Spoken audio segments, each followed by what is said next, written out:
नमस्कार सर्वांना, दीपाच किचनमध्ये आज आपण बनवणार आहोत रक्षाबंधन स्पेशल नारळी भात। नारळी पौर्णिमा म्हटलं की आपण खूप सारे नारळाचे पदार्थ बनवत असतो। कोणी ओल्या नारळाची करंजी बनवतं, कोणी बर्फी बनवतं, कोणी लाडू बनवतं। तर आज आपण इथे नारळी भात बनवणार आहोत। हा भात आपण अनेक वेगवेगळ्या प्रकारे बनवू शकतो। मी इथे अगदी साध्या पद्धतीने नारळी भात बनवणार आहे। तर भात बनवण्यासाठी मी इथे 1 वाटी कोलम तांदूळ घेतलेला आहे। तुम्ही सुद्धा तुमच्या घरातील कोणताही सुवासिक तांदूळ घेऊ शकता। बासमती राईस असेल किंवा इंद्रायणी राईस असेल। सुरुवातीला हा तांदूळ मी 2 वेळा स्वच्छ पाण्याने धुवून घेणार आहे। तर तुम्ही ते बघू शकता, आपण पाणी घातल्यानंतर हा हाताने अगदी व्यवस्थितपणे चोळून हा तांदूळ धुवून घ्यायचा आहे। त्यामुळे आपल्या तांदूळमधील असणारी सर्व घाण व्यवस्थितपणे साफ होते। तर अगदी याच पद्धतीने आपण हा तांदूळ परत एकदा धुणार आहोत। त्यातील मी असं पाणी सर्व काढून घेतलेलं आहे। तर तुम्ही ते बघू शकता। तर मी साधारणतः 2 वेळा हा तांदूळ स्वच्छ धुवून घेतलेला आहे। तर इकडे मी कढई तापत ठेवलेली आहे आणि कढई गरम झाली की आपण इथे साधारणतः 2 चमचे देशी तूप घालूयात। हवं असेल तर तुम्ही इथे तेल सुद्धा वापरू शकता। तूप जरा अगदी व्यवस्थित असं थोडं गरम झालं की आपण यामध्ये खडे मसाले घालूयात। त्यामध्ये मी 3 ते 4 लवंग घातलेले आहेत, 4-5 काळी मिरी, त्यानंतर 3 मी वेलची फोडून घातलेली आहे आणि थोडासा लवंगचा तुकडा। तर वेलची फोडून घालायची आहे, त्यामुळे आपल्या भाताला छान असा फ्लेवर येतो आणि खड्या मसाल्याचा सर्व फ्लेवर आपल्या भातामध्ये उतरतो, म्हणून आपण इथे खडे मसाले वापरायचे आहेत। त्यानंतर आपण इथे धुवून घेतलेले तांदूळ इथे घालायचे आहे। हवं असेल तर तुम्ही हा भात कुकरमध्ये सुद्धा शिजवून घेऊ शकता। इथे मी तांदूळ भिजत ठेवला नव्हता, अगदी तांदूळ स्वच्छ धुतला की लगेच मी इथे भात बनवत आहे। त्यामुळे आपला कमी वेळेमध्ये नारळी भात बनवला जातो। तर इथे बघू शकता, भात घातल्यानंतर आपण त्याला मिक्स करून घ्यायचं आहे आणि इथे मी कोलम तांदूळ घेतला आहे। त्यासाठी मी साधारणतः 1 वाटी तांदूळला 2.5 वाटी इथे मी पाणी घालणार आहे। त्यामुळे आपला भात अगदी व्यवस्थित आणि अगदी मोकळा असा शिजला जातो। त्यानंतर चवीनुसार आपण इथे मीठ घालायचं आहे आणि आपण त्याला असं व्यवस्थित मिक्स करून घेऊयात आणि साधारणतः 10 मिनिटे मोठ्या गॅसवरती त्याला झाकण न लावता व्यवस्थितपणे असं शिजवून घ्यायचं आहे। त्यानंतर थोडंसं आपण यामध्ये लिंबू पिळूया, त्यामुळे आपला भात अगदी पांढरा शुभ्र असा बनला जातो। हे ऑप्शनल आहे, तुम्ही हवं असेल तर पिळू शकता किंवा नसेल तरी चालेल। तर थोडंसं आपण हलवून घेऊयात। तर इथे बघू शकता, आपल्या भाताला छान अशी उकळी आलेली आहे आणि 10 मिनिटानंतर हा भात अगदी थोडा व्यवस्थितपणे असा शिजला जातो। तर तुम्ही बघू शकता, थोडंसं पाणी आपलं कमी झालेलं आहे।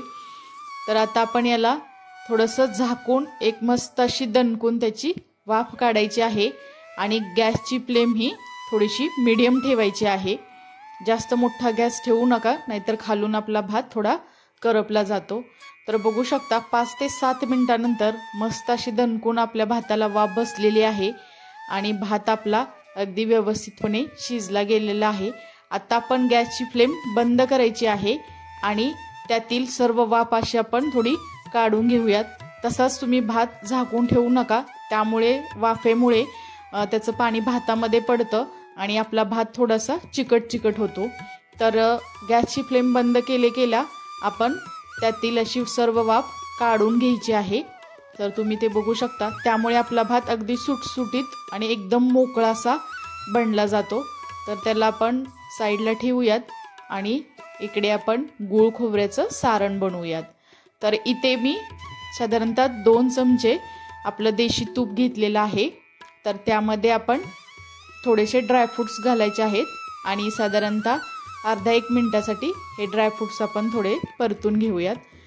त्यामुळे तुपामध्ये हे ड्रायफ्रूट्स घातल्यामुळे आपल्या भाताला अजून छान असा फ्लेवर येतो आणि खायला सुद्धा अगदी छान लागतो।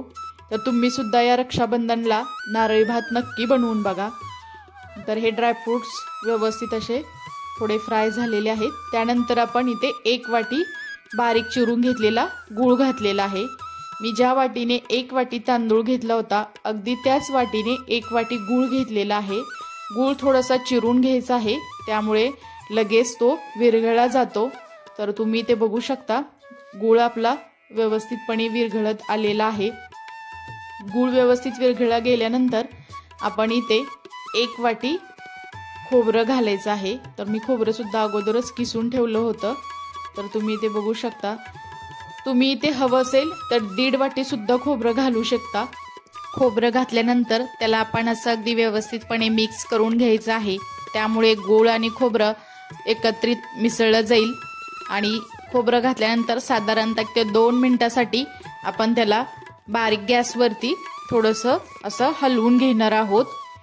तर इकडे आपलं आता गूळ खोबऱ्याचं सारण तयार झालेलं आहे आणि आपला भात सुद्धा अगदी मोकळा आणि सुटसुटीत झालेला आहे। तर भाताचा शीतनशीत एकदम मोकळा झालेला आहे। तर तुम्हाला मी इथे एक भाताचा शीत दाखवते। तर आहे असा तो अख्खा, कारण हा तांदूळ आपला जास्त लांब नव्हता, आखूडच होता। त्यानंतर आपण इथे गूळ खोबऱ्याचं सारण घालायचं आहे। तर हे सारण सुद्धा तुम्ही गरम गरम असतानाच घाला, थोडंसं थंड झालं तर ते घट्ट होतं। त्यामुळे गरम गरमच आपण इथे ते घालणार आहोत आणि आता भातामध्ये सर्वत्र व्यवस्थितपणे मिक्स करून घेऊयात। तर या रक्षाबंधनला सुद्धा तुम्ही नारळी भात बनवून बघा। तुम्हाला ही रेसिपी कशी वाटली हे मला नक्की कमेंट्समध्ये सांगा।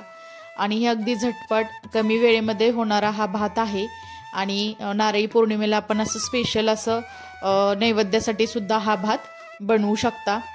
तर इथे बघू शकता आपला भात हा मिक्स करून झालेला आहे आणि त्यानंतर आपण त्याला साधारणतः 2 ते 3 मिनिटासाठी एक मस्त अशी वाफ काढून घेणार आहोत। त्यासाठी आपण त्याला थोडंसं झाकून ठेवूयात। तर तुम्ही ते बघू शकता 2 ते 3 मिनिटानंतर मस्त असा आपला नारळी भात अगदी स्वादिष्ट आणि पौष्टिक असा बनवून झालेला आहे। कारण यामध्ये गूळ, खोबरं आणि खूप सारे आपण ड्रायफ्रुट्स घातलेले आहेत, त्यामुळे मुलंसुद्धा हा भात आवडीने खातात। तर त्याला आपण एका डिशमध्ये काढून घेऊयात।